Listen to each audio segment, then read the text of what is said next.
Okay, what's going on? It's Rep starting Big Blue Unbiased.com. Thank you to those who like, commented, and subscribed. I really appreciate it. If you guys can comment anything, I would really appreciate it. It helps the algorithm, gets more people to watch. If you can share it out, I would appreciate that as well.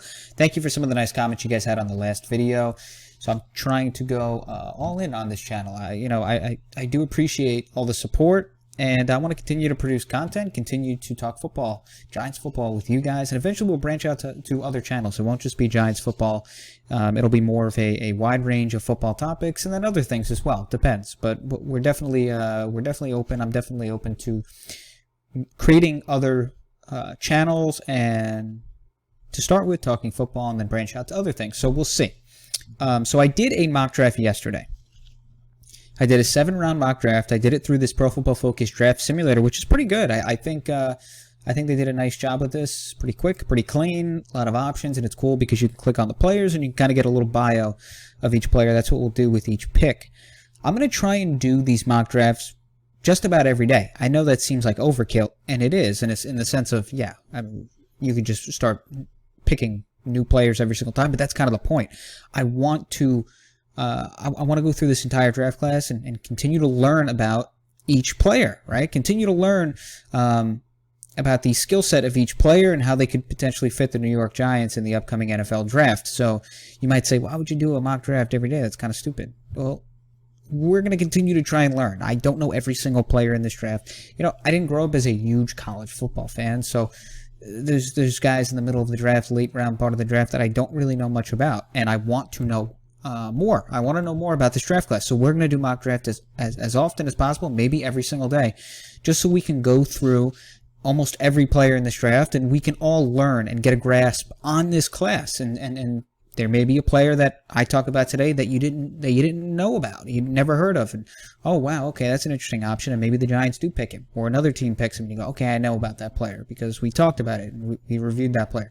So this is just going to be a short 3-round mock draft. We're just going to go 3 rounds. This is something I'm going to try and do every single day so we can learn some of these players and learn about what they could potentially bring to the New York Giants. So let's start with the first round pick for the New York Giants. Okay, so the New York Giants are on the clock here in the first round. You're probably looking at the draft board and you're saying, why wouldn't you just take Penei Sewell? Well, I don't think he's actually going to be there. So let's pretend he's not there. I don't think he's going to be there when the Giants pick at 11 unless Laramie Tunsil situation occurs and all of a sudden a video comes out. I don't think he's going to be there at 11. I guess anything is possible, but let's just assume he's not going to be there. Now, I did an entire video on this, and I briefly mentioned it in my last mock draft.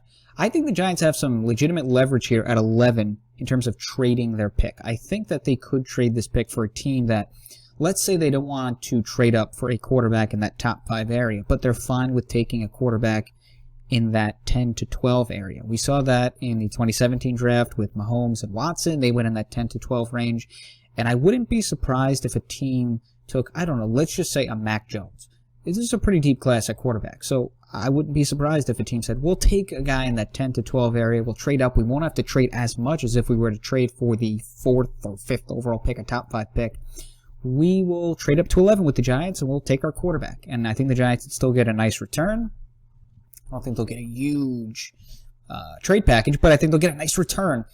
So I think they have trade leverage here, which it was tough. They tried to, or the rumor was that they tried to trade their pick last year, and they couldn't do that.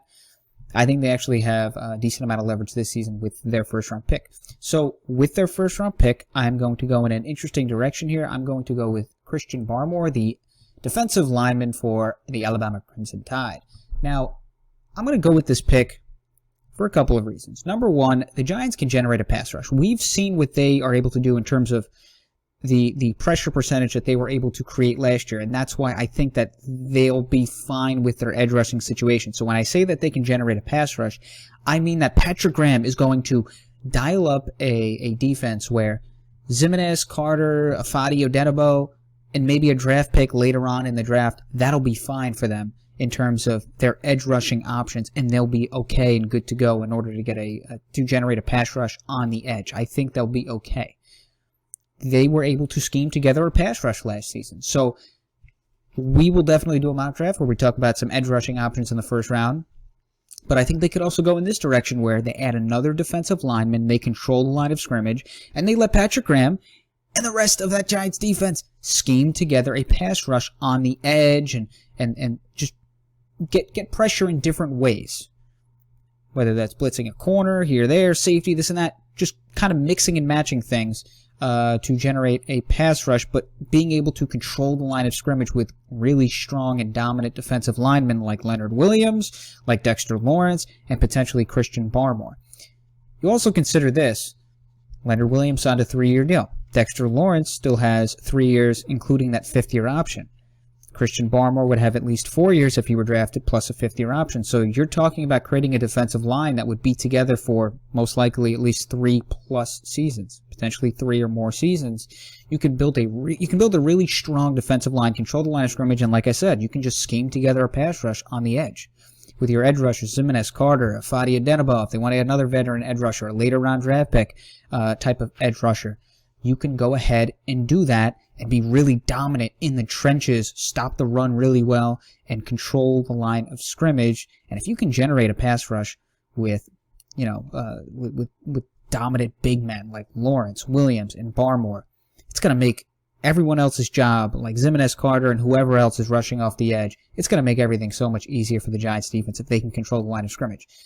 This guy, he's talented. Big guy, able to rush the passer, interior rush. That's kind of what, that's tough to find. That's tough to find if you can get a guy that can do that, like Leonard Williams, where he had 40+ pressures. It's not easy to find an interior defensive lineman who can create a pass rush, and that's what Christian Barmore offers the Giants. So, we know Dave Gettleman loves his defensive lineman. He loves offensive lineman. We're going to draft Christian Barmore. Okay, so now we are in the second round, and the New York Giants are on the clock, here with the 42nd overall pick. And with this pick, I'm going to take Naomi Brown, wide receiver from North Carolina. Now, the reason I'm making this pick, last year, I thought Dave Gettleman should have took a wide receiver, at least in the first 3 rounds somewhere. He didn't even draft one, and it hurt the Giants. I thought that was a mistake from the start. I said, that's not good. Should have drafted a wide receiver. And look what happened last season. Sterling Shepard kind of had his injury situation, but nobody really stepped up at wide receiver. They weren't very deep at the position in terms of depth, and it hurt Daniel Jones. It definitely stunted his growth a little bit. The offensive line was young, a lot of new pieces. They had their struggles for most of the season, and it didn't put Daniel Jones in a good spot. He was in a tough spot. Now they went out and they got Kenny Golladay, big ad. But he's had his injury issues. Sterling Shepard's had his injury issues. What if you go into a couple-week stretch where those guys aren't available? You're relying on Darius Slayton. Nice receiver. I like Darius Slayton. I think he's a good, like, Deshaun Jackson kind of player, home run hitter. But I think after last season, we saw that he's not a guy who you can really trust to be a wide receiver 1, which is okay. He can be a fine wide receiver, too. But let's say Golladay and Shepard aren't available for like a 3-4 game stretch. You're in a tough position with your quarterback. He definitely needs some help, especially in this younger part of his career. He needs some help. You need to be good at that position. You need to have playmakers at the wide receiver position. You don't want to be throwing out C.J. Board and an undrafted, wide receiver that you made the team in camp, and not that he can't be productive, but you're not going to expect that much. I mean, Victor Cruz happens once in a lifetime. So that's why I'm going to go with Naomi Brown. He's a big play wide receiver. I mean, you look at his yards per reception over the last 2 seasons, averaging about 20 yards per reception, 55 catches, over 1,000 yards.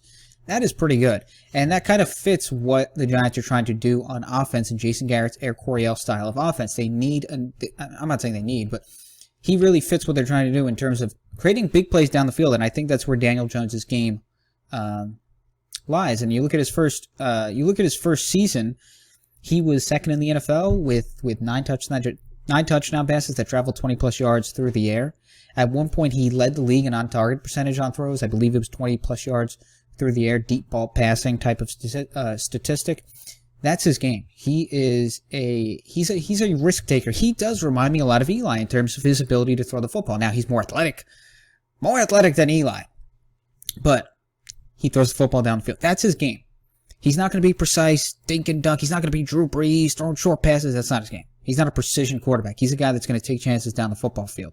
Naomi Brown offers him that opportunity to make plays down the field, and you have another playmaker that stretches the field. Slayton, Golladay, Brown. You have Sterling Shepard as more of a slot receiver, shifty kind of guy. All of a sudden, you're giving Jones a lot of good options. Okay, so we're in the third round here, the 76th pick overall for the New York Giants.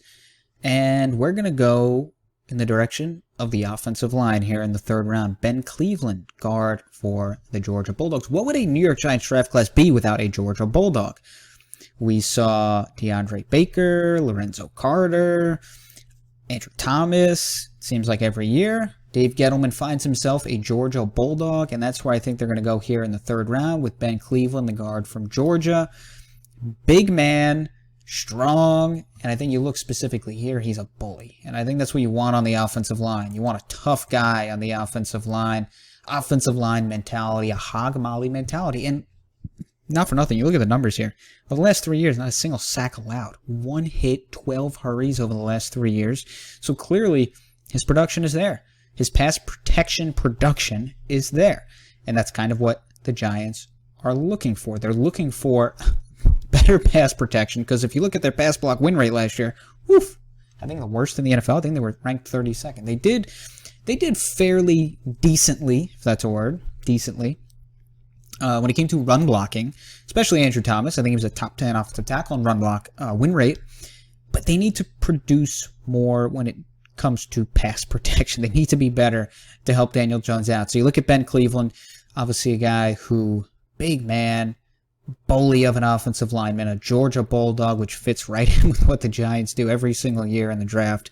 And the production is there. Those numbers don't lie. That's impressive. That's impressive in the SEC. So that's my pick here in the third round. And that's where we will pause the draft.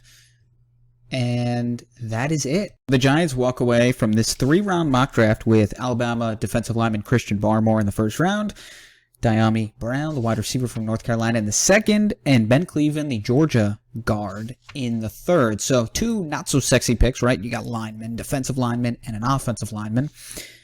But then you got the big play wide receiver in the second round. So I think that you add some interesting help on the line of scrimmage there to bolster up their defensive line and their offensive line with Barmore and Cleveland.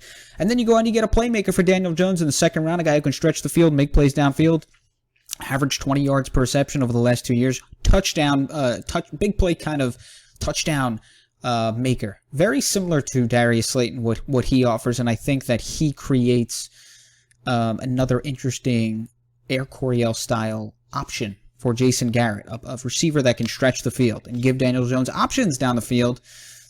Galladay, Brown, Slayton, wow. That would be a really interesting aerial attack for the Giants, for Jones.